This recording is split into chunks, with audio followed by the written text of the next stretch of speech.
আসসালামু আলাইকুম। আজকে একটি নতুন রেসিপি নিয়ে হাজির হয়েছি আপনাদের সামনে।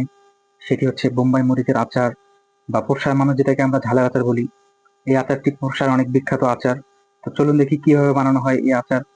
এই আচার বানাতে আমাদের প্রথমে দরকার কাঁচা আম। সেজন্য আমরা প্রথমে কাঁচা আম সংগ্রহ করে নিব। আম সংগ্রহের পর আমগুলো আমরা পরিষ্কার পানি দিয়ে ধুয়ে ছিলে নেব। ছিলার পরে আমগুলো আমরা পিস পিস করে কেটে নিব। পিস পিস করে কাটা হয়ে গেলে আমরা আবার পরিষ্কার পানি দিয়ে ধুয়ে নিব। ধোয়ার পরে আমগুলো আমরা রোদ্রে দিব শুকানোর জন্য। যাদের বাসায় ছাদ আছে তারা ছাদে দিবেন। আমাদের ছাদ নাই, সেজন্য আমরা টিনের চালে আমগুলো শুকিয়ে নিচ্ছি।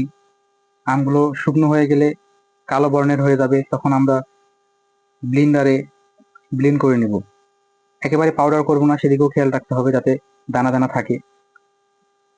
এভাবে ব্লেন্ডার করা হলে আচার করতে যেসব মশলা লাগে সেসব মশলা দিব।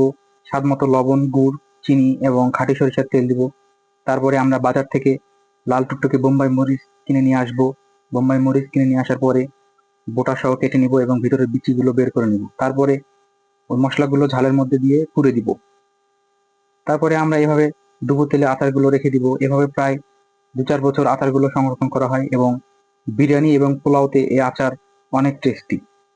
তো যারা যারা আমার ভিডিও দেখে থাকেন অবশ্যই একটি লাইক, কমেন্ট এবং শেয়ার করে যাবেন।